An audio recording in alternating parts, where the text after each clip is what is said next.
चंडीगढ़ से बड़ी खबर सामने आ रही है। हिमाचल भवन में अहम बैठक हुई है और साथ ही हरियाणा के मुख्यमंत्री इसमें शामिल रहे और साथ ही साथ ये बड़ी खबर आपको हम बता रहे हैं। केंद्रीय मंत्री मनोहर लाल की तरफ से बैठक की अध्यक्षता की गई। हिमाचल प्रदेश के मुख्यमंत्री सुखविंदर सिंह सुक्खू बैठक में शामिल रहे। पीडब्ल्यूडी मंत्री विक्रमादित्य भी इसमें शामिल हुए, बैठक में मौजूद रहे और साथ ही अब बैठक के बाद बोले केंद्रीय मंत्री मनोहर लाल। पहले मुख्यमंत्री थे हरियाणा के, अब केंद्रीय मंत्री हैं, तो हिमाचल प्रदेश की विकास परियोजनाओं को लेकर अहम चर्चा भी हुई है। विकास के कई मुद्दों पर इसमें चर्चा हुई है। तो हिमाचल भवन में अहम बैठक, हिमाचल की विकास परियोजनाओं को लेकर इसमें चर्चा हुई। तो विकास के मुद्दों पर यह चर्चा हुई है। बड़ी खबर आपको बता रहे हैं चंडीगढ़ से। हिमाचल प्रदेश के मुख्यमंत्री सुखविंदर सिंह सुक्खू इसमें शामिल हुए।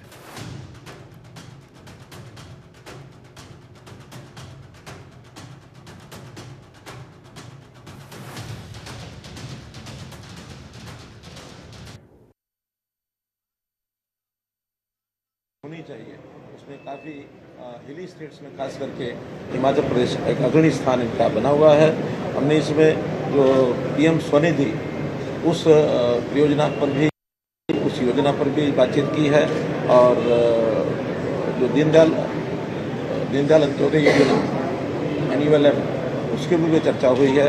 तो इसमें भी हिमाचल प्रदेश कल ही रिजल्ट अनाउंस हुआ था, उसमें फर्स्ट अवार्ड जो है हिमाचल को मिला था। कल मैं उस कार्यक्रम में था, इसके लिए मैं हिमाचल प्रदेश के लोगों को बधाई भी दे रहा हूँ।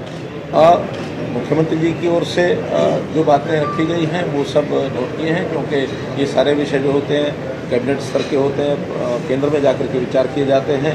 तो हर प्रदेश की अपनी जो कठिनाइयाँ रहती हैं या वहाँ की जो डिमांड्स होती हैं उसको नोट करते हैं और वहाँ जाकर के डिपार्टमेंट की ओर से कैबिनेट में जाकर के फैसला किया जाता है। देखिए, आपको पता है कि बजट की जितनी भी रिव्यू मीटिंग्स हैं वो पहले की जा चुकी हैं। अब तो चूँकि लोकसभा का चुनाव था, इस नाते से वो बजट जो सामान्यतः फरवरी मार्च में फाइनल किया जाता है, लेकिन चुनाव के कारण से ये बजट देरी से आ रहा है और वो सब जो रिव्यू मीटिंग उस समय हो चुकी थी। फाइनली 22 तारीख से बजट सेशन शुरू हो रहा है। 23 को हमारी जो वित्त मंत्री हैं वो बजट को प्रस्तुत करेंगी और पार्लियामेंट में उसकी चर्चा होगी। माननीय मंत्री जी का धन्यवाद करना चाहूँगा कि जो बैठकें दिल्ली में होती थी वो इन्होंने कल शिमला में करने की बात की थी, लेकिन मौसम खराब के बाद इन्होंने कहा कि मैं चंडीगढ़ में इस बैठक को बुलाया और हमारे कुछ विषय थे, उस विषय पर सकारात्मक जवाब मिला है। निश्चित तौर पर बिजली से संबंधित थे, स्मार्ट सिटी से संबंधित थे, अर्बन डेवलपमेंट के प्रोजेक्ट्स थे जिन पर पड़ोसी होने के नाते उसका भी हमें थोड़ा फ़ायदा इनसे मिलेगा, उम्मीद करते हैं। और जो हिमाचल के राइट्स हैं उसके बारे में मैं इनसे मिला था, चाहे वो शानर प्रोजेक्ट्स है और चाहे वो हमारे एसजे बीनल के साथ भोला से दलूरी सुन्नी प्रोजेक्ट है, सब विषयों पर विस्तृत चर्चा हुई। यहाँ तो सिर्फ चर्चा हमारे बिजली से संबंधित जो लॉसेस है उस पर हुई कि उसको दूर करने के लिए सरकार की तरफ से हमें पैसा मिलने का इन्होंने आश्वासन दिया है कि कुछ स्मार्ट मीटर्स की है, सिस्टम फीडर्स की है, सब प्रकार के बिजली के रिफॉर्म्स के लिए फ़ायदा मिलने की बात हिमाचल प्रदेश की है। और माननीय मंत्री जी ने कहा है कि 75 साल से हिमाचल प्रदेश में कोई नई सिटी नहीं बनी है, तो जो सिटी की प्रपोजल हमारी गई है उस पर उन्होंने कहा कि गंभीरतापूर्वक हमारी केंद्र की सरकार उस पर विचार करेगी। और निश्चित तौर पर यूएलवीज से संबंधित मीटिंग्स थी। सब चीज़ों पर चर्चा होने के बाद मैं धन्यवाद मंत्री जी का करना चाहूँगा कि मंत्री जी ने बैठक बुलाई और जिसमें मैं और हमारे यूडी मिनिस्टर्स हमने सबने पार्टिसिपेट। तो सैनी सरकार के अफसरों से खफा चल रहे निर्दलीय विधायक नयनपाल रावत आखिरकार मुख्यमंत्री के हस्तक्षेप के बाद मान गए हैं। बुधवार को मुख्यमंत्री नायब सिंह सैनी से मिलने के बाद वीरवार देर रात नयनपाल रावत ने चंडीगढ़ में पूर्व मुख्यमंत्री और केंद्र में अब कैबिनेट बैठक की है और मुख्यमंत्री अभी इसमें मौजूद रहे। ये बड़ी खबर आपको दे रहे हैं। कैबिनेट मंत्री मनोहर लाल के साथ ही मुलाकात रही और साथ ही साथ बुधवार देर रात मुख्यमंत्री नायब सिंह सैनी से मुलाकात के बाद नयनपाल रावत ने कहा कि उनकी सरकार से कोई नाराज़गी नहीं थी और मैं शुरू से ही बीजेपी के साथ खड़ा हूं और आखिर तक मेरा बीजेपी के साथ समर्थन रहने वाला है। और सीएम ने आश्वासन दिया है कि वे इस मामले को निजी तौर पर देखेंगे और अधिकारियों से जवाब भी लेंगे। तो हालांकि इससे पहले मुख्यमंत्री नायब सिंह सैनी से भी नयनपाल रावत की मुलाकात रही, काफी महत्वपूर्ण मुलाकात देखने को मिली।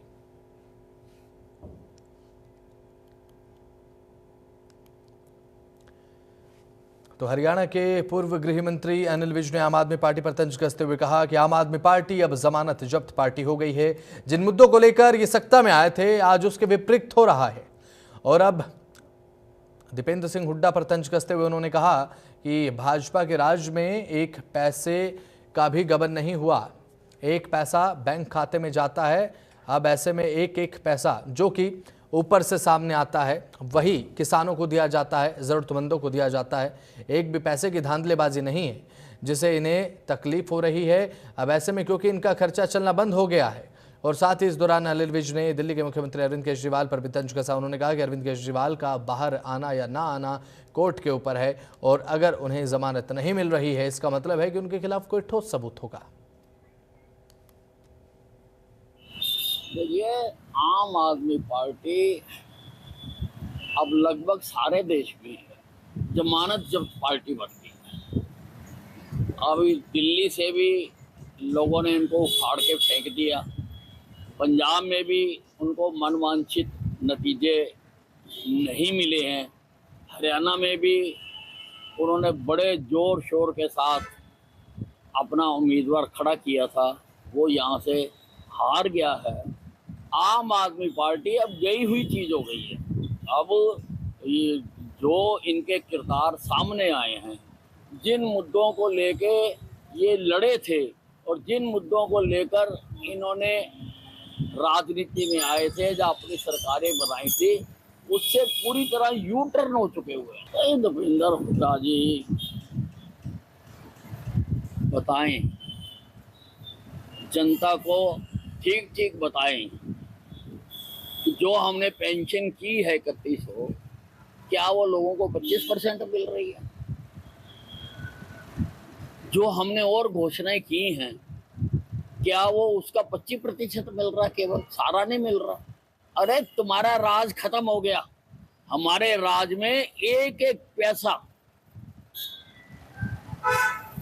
खाते में जाता है। और तुम्हारे तो प्रधानमंत्री राजीव गांधी कहते थे कि अगर मैं ऊपर से 100 रुपया भेजता हूँ तो नीचे 15 रुपए लगते हैं, 85 पैसे इनका बनाया हुआ आज़ादी के बाद से जो सिस्टम था वो खा जाता था। ये बाहर आना उनका निर्भर करता है कोर्ट के आदेश पर। सीबीआई ने या कोई भी एजेंसी जब किसी को गिरफ्तार करती है तो गिरफ्तार करके कोर्ट में पेश करती है। और केजरीवाल जी को जो आज जेल में रखा हुआ है वो कोर्ट ने रखा हुआ है। तो किसान हित की आवाज उठाने वाले गुरनाम सिंह चड़ूनी ने राजनीतिक दंगल में अब कदम रख दिया है और संयुक्त संघर्ष पार्टी का अब गठन कर अपनी राजनीतिक पारी की घोषणा उन्होंने कर दी है। और साथ ही साथ अब सड़क से सदन तक किसानों की लड़ाई लड़ने का दावा उन्होंने किया। तो वहीं प्रेस कॉन्फ्रेंस कर गुरनाम सिंह चड़ूनी ने हरियाणा की 90 सीटों पर चुनाव लड़ने का ऐलान भी कर दिया।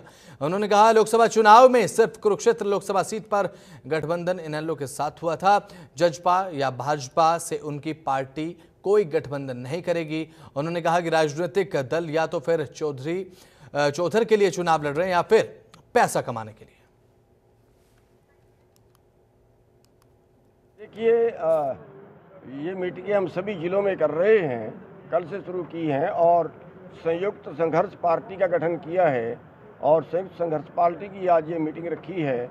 और जो देश की राजनीति है जिसने गरीब को और गरीब कर दिया, अमीर को और अमीर कर दिया, पूरे देश का रोजगार खत्म हो गया, पूरे देश की संपत्ति कारपोरेट को बेच डाली, पूरे देश का जो किसान है वो कंगाली के कगार पे आ गया। 33 किसान रोजाना सुसाइड करते हैं। आज 23 करोड़ लोग भारत में भूखमरी के कगार पे पहुंच चुके हैं। 80 करोड़ लोग सरकार के रहमो करम पे जिंदा हैं। आज 9 लोगों के पास 50 करोड़ लोगों के बराबर संपत्ति हो गई है। ये अव्यवस्था देश के अंदर जो हुई है, इसकी दोषी हमारी राजनीति है और उस राजनीति को शुद्ध करने के लिए हमने प्रयास शुरू किए हैं। सड़कों की लड़ाई पिछले 32 साल से हम लड़ रहे हैं। बहुत बार मुकदमे झेले, जेल गए, डंडे खाए, लेकिन जो सुधार होना चाहिए था वो सुधार कर नहीं पाए। इसलिए अब ये फैसला किया है कि राजनीति के माध्यम से ये सुधार हो सकता है। तो अच्छे लोगों को राजनीति में एंट्री कराने के लिए जो है ये पार्टी बनाई है।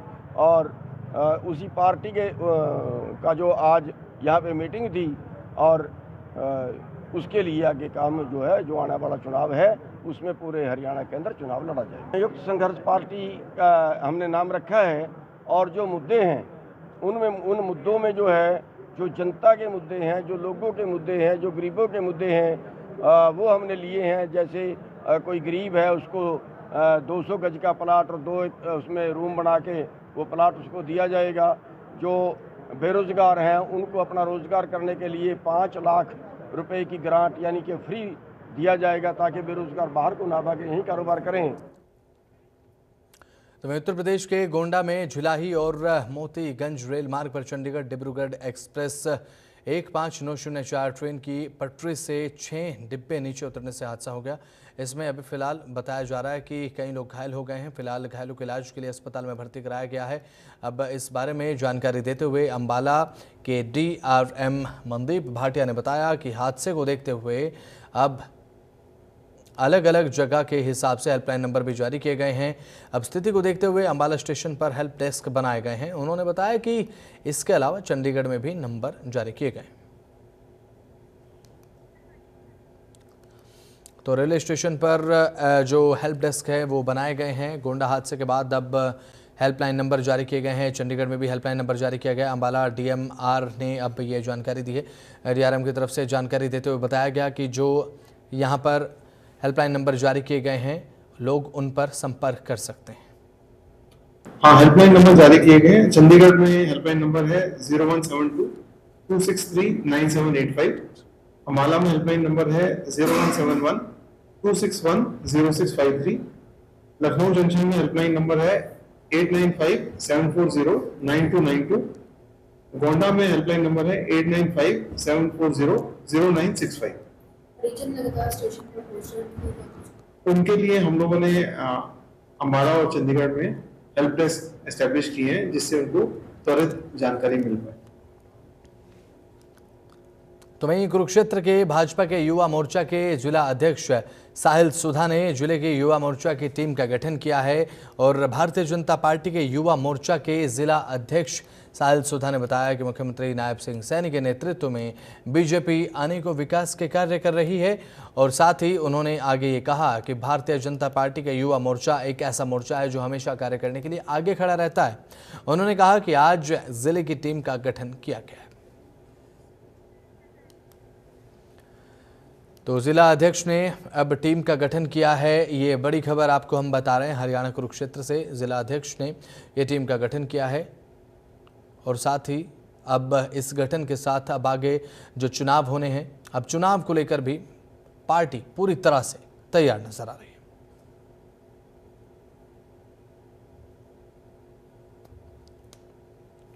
हमारे आदरणीय श्री योगेंद्र शर्मा जी, जो कि हमारे प्रदेश अध्यक्ष हैं भारतीय जनता युवा मोर्चा हरियाणा के, उनके सानिध्य में, उनके निर्देशानुसार आज कुरुक्षेत्र जिले की जो हमारी टीम है, आज इन सभी की हम यहाँ पर जो है हमने घोषणा करी है। और सभी पदाधिकारी यहाँ पहुँचे हैं, सभी कार्यकर्ता यहाँ पहुँचे हैं। मैं सभी को यहाँ पर बधाई देता हूँ। और आज इसके बाद हम सभी जो है सोनीपत में हमारी जो है प्रदेश कार्यकारिणी की आज बैठक है। आदरणीय हमारे मुख्यमंत्री श्री नायब सैनी जी वहाँ पर आएंगे और हम सभी युवाओं को जो है आने वाले जो हमारा चुनाव है उसके लिए हमें मार्गदर्शन देंगे। तो आज हम सभी जो है यहीं से एकत्रित होकर सब लोग सोनीपत जाएंगे। तो मैं सभी जो कार्यकर्ता यहाँ पहुँचे हैं, मैं सभी को बधाई देता हूँ। मैं एक बार जो सूची है एक बार आपके सामने मैं पढ़ देता हूँ। सबसे पहले हमारे जिला के 2 महामंत्री हैं, आदरणीय अमन भार्गव जी और राहुल अधीरा जी। उसके बाद जिला के उपाध्यक्ष हैं दीप संधू जी, सचिन गुज्जर जी, विनीत गोयल जी, कुलदीप महिला जी, राहुल गुलिया जी। उसके बाद जिला सचिव हैं रोहित काद्यान जी, देवेंद्र गोल्डी जी, उत्सव शर्मा जी, सुंदरपाल जी, सुखविंदर सुखा गुदारा जी। कोषाध्यक्ष हैं आशीष जी। जिला मीडिया प्रमुख हैं हिमांशु शर्मा जी। सह प्रमुख हैं लवली सैनी जी बौनीखेड़ा से। उसके बाद जिला IT प्रमुख है विपुल तिवारी जी और सह प्रमुख है हिमांशु कुमार जी। ये जिले की टीम है। इसी के साथ साथ हमने मंडलों की भी जो है उसका गठन। तो वहीं कैथल में कृषि विभाग के कार्यालय में मुख्यमंत्री फ्लाइंग के अधिकारी पहुंचे, सीएम फ्लाइंग के अधिकारी पहुंचे और साथ ही कार्यालय में उपस्थित और अनुपस्थित कर्मचारियों की हाजिरी चेक करने के साथ साथ कार्यालय के दस्तावेजों को भी उन्होंने खंगाला, चेक किया, बारीकियां देखी। आपको बता दें कि बीते दिनों विभाग में कार्यरत एक कर्मचारी के जाली दस्तावेज पाए जाने के पर अब उप कृषि निदेशक ने एक और कर्मचारी को बर्खास्त कर दिया था। साथ ही अब मामले की शिकायत पुलिस को भी दी गई थी। दरअसल कर्मचारी ने उप कृषि निदेशक पर गंभीर आरोप लगाए थे, जिसके चलते राज्य सरकार ने उप कृषि निदेशक को सस्पेंड भी कर दिया। इसके बाद आज सीएम फ्लाइंग के अधिकारी कृषि विभाग के कार्यालय पहुंचे और हाजिरी और दस्तावेजों की जांच की।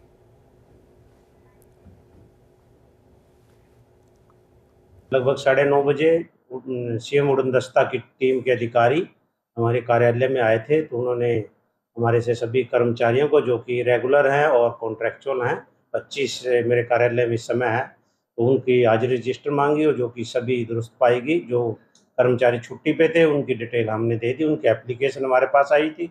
साथ साथ अधिकारियों ने हमारे से जो किसान कल्याण की स्कीमें हैं उनके बारे में एक परफॉर्मा दिया, वहाँ भर के दे रहे हैं। जैसे पीएम किसान सम्मान निधि, प्राणी प्रबंधन पर जो प्रोत्साहन राशि दी जा रही है, हरियाणा में नंबर 1 पर है कैथल। इस प्रोत्साहन राशि को देने के लिए सीधा डीबीटी किसानों के खातों में भेजी जा रही है।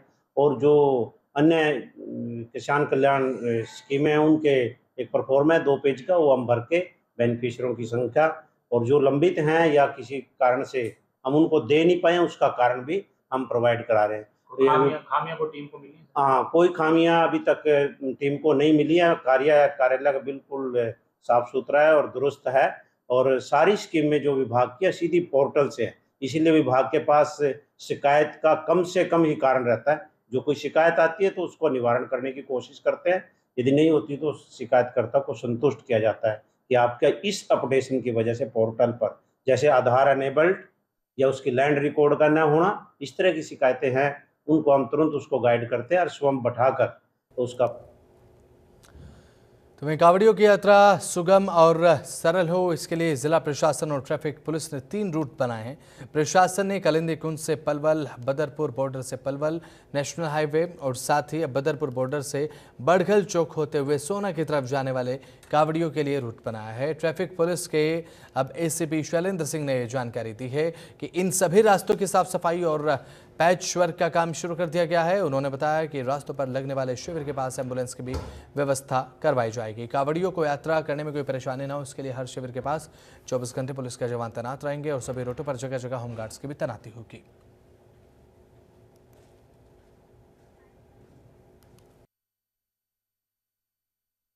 ये हमने फरीदाबाद पुलिस ट्रैफिक पुलिस ने 3 रूट सिलेक्ट किए हैं। एक कालिंदी कुंज से लेके अपने नहर पार के साथ साथ, दूसरा अपना बदरपुर बॉर्डर से पलवल वाला हाईवे और तीसरा अपना बदरपुर बॉर्डर से बड़खल चौक होते हुए सोना की तरफ जाने वाला ट्रैक, ये डिसाइड किए हैं। कांवड़ियों की सुरक्षा के लिए क्या क्या इंतजाम किए गए हैं? उसके लिए हमारे सिविल प्रशासन से भी बात चल रही है और उनके लिए काम भी किया जा रहा है। जो कनाल रोड पे अपना कनाल पार रोड है जो, उसको रिपेयर किया जा रहा है और वहाँ पर जो भी मीट की दुकानें हैं, गंदगी है, उनको सिविल डिपार्टमेंट की मदद से साफ करवाया जा रहा है। सर, देखा जाता है कि भारी संख्या में कांवड़िए जाते हैं, पुरुष भी होते हैं, महिलाएं भी होती हैं। उनको अगर कोई बीमार, जैसे कि बेहोश हो जाता है, कोई समस्या हो जाती है उनको स्वास्थ्य को लेकर, तो उसके लिए क्या क्या इंतजाम किए गए हैं? इसके लिए डिपार्टमेंट की तरफ से और सिविल डिपार्टमेंट की तरफ से एम्बुलेंस तैनात की जाएंगी अलग अलग लोकेशन पे, अलग अलग पॉइंटों पे। कोई भी इमरजेंसी के टाइम पे वो उनको मेडिकल हेल्प दे सकेंगे। फरीदाबाद के सेक्टर 85 स्थित एडोर हैप्पी होम में बीती रात 12वीं के छात्र की 14वीं मंजिल से गिरकर मौत हो गई। तो वहीं मौत पर पहुंची पुलिस ने मृतक के शव का पोस्टमार्टम कराकर परिजनों को सौंप दिया है। अब मृतक का परिवार मूल रूप से बिहार के पटना का रहने वाला बताया जा रहा है। फिलहाल पुलिस मामले की जांच कर रही है। ये पहले जहाँ रहते थे हम इनके पड़ोसी थे, हमारे घर के सामने इनका घर था। अच्छा, घर के सामने आप भी लेवल फ्लोर पे रहते हैं? नहीं, जहाँ ये पहले रहते थे, ये अब शिफ्ट हुए हैं यहाँ पे। कितनी उम्र थी लड़के की? 17 से 18 साल। 17 से 18 साल। कौन सी कक्षा में पढ़ता था? 11th में था।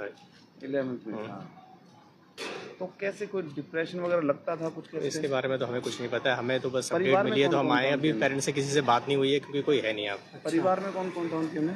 परिवार में ये 2 भाई हैं बस और मम्मी। और ये सुबह ना 4 बजे के करीब सूचना मिली थी हमें, भाई अडोर उसमें अपना एक लड़के ने सुसाइड कर लिया। तो वहाँ पहुँचे तो पता लगा दिवांशु वो नाम का लड़का है, ठीक है, जो मतलब काफ़ी सालों से यहीं रहते हैं, लेकिन पीछे बिहार से रहने वाले, पटना बिहार से। तो ये +2 का विद्यार्थी था और इसके फादर ने बताया जो इसका आईपी कॉलेज का इंट्रेंस टेस्ट है जो आज 18 तारीख का, भाई उसकी तैयारी नहीं हुई उसकी, ठीक है। इस बात का स्टडी का वो मान के इसने सुसाइड कर लिया। अभी तो ये सामने आया है, ठीक है। पोस्टमार्टम करा दिया बच्चे का और संस्कार के लिए पेरेंट्स को हवाले कर दिया। बाकी इसकी जांच करेंगे क्या मामला पूरा। पोस्टमार्टम की रिपोर्ट में क्या है? हाँ, पोस्टमार्टम की रिपोर्ट अभी मिली नहीं है। पोस्टमार्टम की रिपोर्ट मिलेगी ना, फिर आगे जांच की। कितने दिनों से रह रहे थे सर ये? ये कोई 25-30 साल से रहते हैं। 25-30 साल से? हाँ।